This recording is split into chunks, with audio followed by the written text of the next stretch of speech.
इधर देखूं कि इधर देखूं कि इधर देखूं कि इधर देखूं कि मैं किधर देखूं, और जिधर देखता हूं उधर बस वही नजर आता है जो अपनी इच्छाओं की पूर्ति के लिए यहाँ तक चला जाता है। सब लोग यहाँ आ गए हो ना? नहीं, घबराता ना हुआ? फिर से बोला, घबराता ना हुआ? कितना लोग ना घबराते हुआ कैसे हाथ उठावा था? दोनों हाथ उठावा। अरे फिर से हाथ उठावा। हम आ रहे थे, हमारे थे उत्तर प्रदेश से, तो एक टोल प्लाजा के पहले हम खड़े थे, तो कुछ लोग गांव के लोग आए, हमसे पूछे कहाँ जा रहे हैं? हमने कहा एक कार्यक्रम है, हमारी रैली है, वहीं जा रहे हैं। कहे आप तो राजभर जी लग रहे हैं। हमने कहा राजभर जी लग रहा हूं। तो कहे लेकिन बिहार में कहाँ राजभर है? कहे बिहार में कहाँ राजभर है? बिहार में कहाँ रजवा राजवंशी हैं? हमने कहा आज बिहार की धरती पर उसी को साबित करने के लिए जा रहा हूं। ये पूरे इस बिहार सरकार के साथ साथ बिहार की राजनीति करने वाले लोगों को बताने का काम करूंगा कि इस कितनी संख्या में यहाँ पर लोग रहते हैं। साथियों, आज 22वां स्थापना दिवस पार्टी का है, और स्थापना दिवस के अवसर पर आज सुहेलदेव भारतीय समाज पार्टी महिला मंच के द्वारा यह कार्यक्रम निर्धारित किया गया था, और यहाँ बहुत ज्यादा संख्या में महिलाएं उपस्थित हैं। तो हम एक साथ सबको प्रणाम करना चाहते हैं, और ये बताना भी चाहते हैं कि जिस नारी को जिस दृष्टिकोण से देखा जाता है, आखिर ये नारी है क्या? तो ये नारी शक्ति है, सम्मान है। नारी शक्ति है, सम्मान है। नारी गौरव है, अभिमान है। नारी ने ही रचा नया इतिहास है।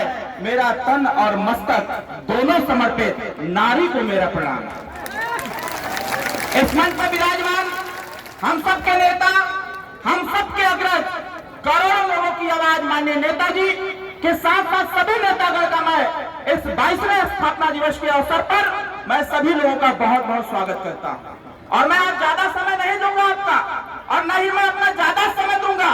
बस नौजवान साथियों, एक बात मेरे मन में है। एक दिन मैं एक वीडियो देख रहा था, यहाँ के वीडियो में बिहार का देख रहा था, और बिहार के कोई नौजवान इस पीले गमछे का परापत्ति जता रहा था। कह रहा था एक नेता ओम प्रकाश राजभर है, वहां करके कहता है बिहार में कि राजभर समाज करोड़ों की संख्या में रहता है।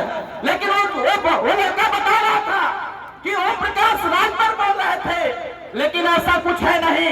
साथियों, आज नौजवान भाई यहाँ पर आए हुए हो, कहा गया है कि जो समाज अपना इतिहास नहीं जानता, अपने बड़े बुजुर्गों की कदर नहीं करता, वह समाज इस देश में कभी तरक्की नहीं कर सकता। अभी हमारे पूर्व के वक्ता ने चक्रवर्ती सम्राट राष्ट्रवीर राजभर महाराजा सुहेलदेव राजभर जी का नाम लिया। ये नाम लेना इस बात की गवाही देता है, जो लोग आपसे आपके औकात, आपकी हैसियत पूछते हैं, ऐसे लोगों को बताने का काम करो। जब इस देश के आगे सैनिक राजा हार चुके थे, तब इस देश को बचाने का काम किसी ने किया था? राजभर रजवा राजवंशी समाज के लोगों ने किया था।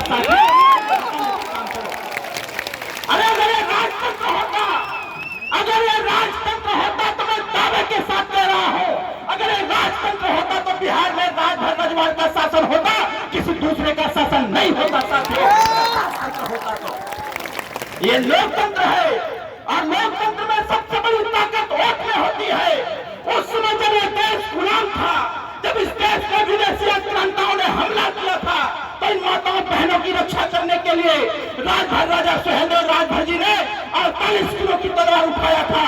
और आज जब माननीय ओम प्रकाश राजभर आपके हितों, आपके अधिकारों की रक्षा के लिए आपसे झंडा उठाने की बात कह रहा है, तो हमारा नौजवान कह रहा है।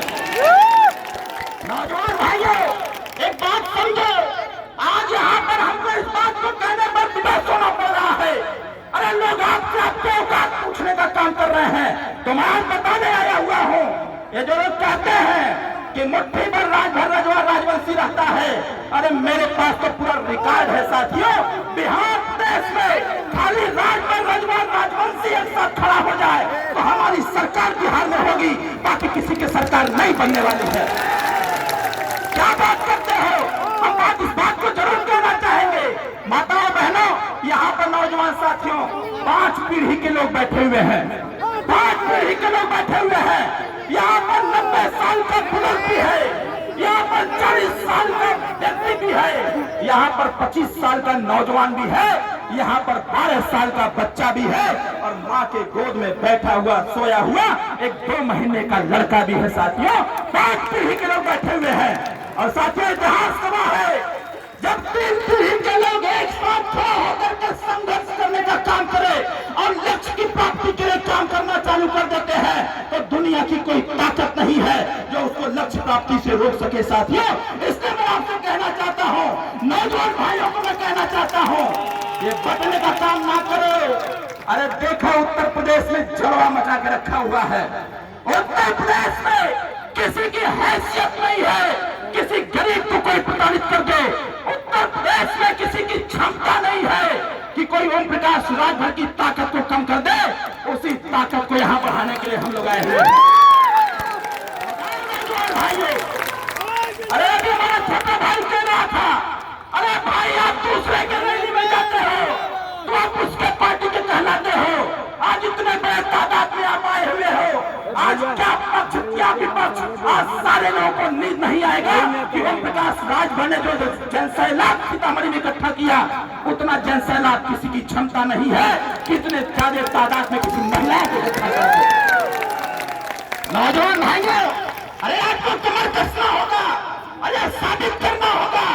अगर देश में प्रदेश में हमला है तो बताओ हम को हिस्सा मिले के चाहे कि ना मिले के चाहे? बताओ मिलना चाहिए कि नहीं मिलना चाहिए? राजा सुहेलदेव राजभर जी कहा करते थे, अगर मांगने से ना मिले तो छीनने का काम करो। और नौजवान भाइयों, मैं कहना चाहता हूं, हंगामा खड़ा करना हमारा मकसद नहीं। मैं विरोधियों को बताना चाहूंगा जो हमारे नेता की ताकत पर आशंका जताने का काम किया है, हंगामा खड़ा करना हमारा मकसद नहीं। हमारी कोशिश है कि ये सूरत बदलनी चाहिए। अरे तेरे दिल में ना सही मेरे दिल में ही सही, हो कहीं भी आग बस वो आग जलनी चाहिए, हो कहीं भी आग बस वो आग जलनी चाहिए। ये बताओ हम लोग अपनी लड़ाई लड़ा जाए कि न लड़ा जाए? इतने तादाद में महिलाएं आई हैं। उत्तर प्रदेश में हम लोग चाहते हुए हैं कि उत्तर प्रदेश में पूर्ण रूप से शराब बंद होना चाहिए। हम भी चाहते हैं बिहार में नाम मात्र का शराब बंद है, कानून बनाना चाहिए। हम लोग तो बात करते हैं कानून बनाने की कि जो भी शराब पीता है उसको कुछ नहीं करेंगे, लेकिन अगर दारू बेचते हुए कोई पाया गया तो सीधे उसको जेल की सलाखों के पीछे ठूस दिया जाएगा, नहीं होने दिया जाएगा। बिहार में तो नाम मात्र का शराब बंद है, नाम मात्र का शराब बंद है। एक रजवाड़ समाज का लड़का बोल रहा था यूट्यूब पर आकर के कि जो लोग कहते हैं कि शराब बंद बिहार में, यहाँ के लोग कहते हैं वही मोटका मोटका चैन पहन के टहल रहे हैं। नौजवान भाइयों, माताओं और बहनों, आपको हक अधिकार तभी मिलेगा जब बिहार में पूर्ण रूप से शराब बंद होगा, तभी जाकर के 2000 रुपया पेंशन प्राप्त होगा और आपके बच्चों को रोजगार मिलेगा। हम लोग आ रहे थे, हमारा कितना बड़ा दुर्भाग्य है, सबसे ज्यादा देश में अगर IAS और IPS है तो बिहार के रहने वाले हैं। और बिहार की दुर्दशा क्या है साथियों? बिहार की दुर्दशा क्या है? आज मुंबई की फैक्ट्री बिहार का मजदूर चलाता है, गुजरात की फैक्ट्री बिहार का मजदूर चलाता है, पंजाब की फैक्ट्री बिहार का मजदूर चलाता है। इसी बात की तो लड़ाई है। अगर बिहार का नौजवान गुजरात, पंजाब, महाराष्ट्र की फैक्ट्री चला सकता है तो व्यवस्था ऐसा होना चाहिए कि महाराष्ट्र का व्यक्ति बिहार में आके कल कारखाना लगावे और यहाँ के नौजवानों को यही रोजगार मिले। हम क्या जाएंगे गुलामी करने? हमारा बिहार का युवा जाता है पंजाब तो पंजाबी मारता है, हमारा बिहार का युवा जाता है गुजरात तो गुजराती मारता है, हमारा बिहार का नौजवान जाता है महाराष्ट्र तो महाराष्ट्री मारता है। अरे जरा पूछो अपने माँ से, जब दीपावली और होली आता है तो जब आपका बेटा आपके बीच में नहीं आ पाता है कितना कष्ट होता है।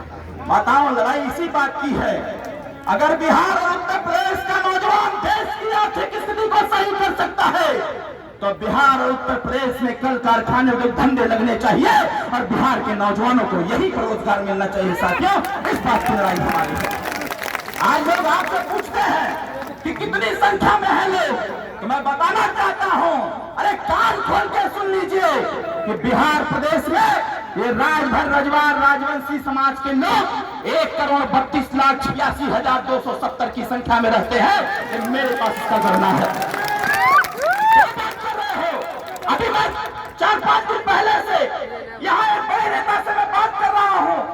मैंने कहा कि यहाँ पर मिलकर के चुनाव लड़ा जाए, जो हिस्सेदारी भागीदारी है वो हमारे लोगों को मिलना चाहिए। तो बड़ा नेता कह रहा था, अरे आपका यहाँ पर क्या है, बनाया है, वीडियो भेज दिया है। हमने कहा जो तुम्हारे पास नहीं है वो मेरे पास है, और जो मेरे पास है वो तुम्हारे पास है, उसको छीन के हम लोग रहेंगे और मांगने का काम नहीं करेंगे। इन्हीं चंद शब्दों के साथ मैं ज्यादा कुछ नहीं कहूंगा, बस एक आपसे अनुरोध करूंगा नौजवान भाइयों, ये बताओ बिहार में भी अपनी सरकार बननी चाहिए कि नहीं बननी चाहिए? कितने लोग चाहते हो कि अपनी सरकार बने, अपना विधायक और सांसद बने? जरा हाथ उठा के बताओ, दोनों हाथ उठा के बताओ भाई, हाथ नीचे करिए नौजवान साथियों। ये हमारे बस पर खड़े हुए हमारे युवा साथी, बस पर खड़े हमारे युवा साथी, अरे रखो अपने अंदर एक आग, उस आग को पैदा करो और पैदा करके बताओ। हम लोग झुकने वाले नहीं हैं, क्योंकि हम ऐसे वंशज, ऐसे राजा के वंशज हैं जिन्होंने अपने 48 किलो की तलवार से 2.5 लाख लोगों का गर्दन काटने का काम किया था। इसलिए साथियों मैं आपसे आग्रह करूंगा, आप यहाँ से जाइएगा गांव, जाने के बाद नौजवान साथियों याद रखना, पूरे बिहार में कहीं भी रैली हो बढ़ चढ़ के हिस्सा लेना, और हिस्सा लेते समय बताना सबको कि अब हम लोग भी अपना कदम पीछे हटाने वाले नहीं है। बताओ पीछे हटोगे? जोर से बोलिए। बेईमान कहते हैं कि वोट का समय आएगा तो हम दारू पिलाएंगे, मुर्गा खिलाएंगे, पैसा बांटेंगे। अरे तुम्हारा पैसा अपने पास रखना,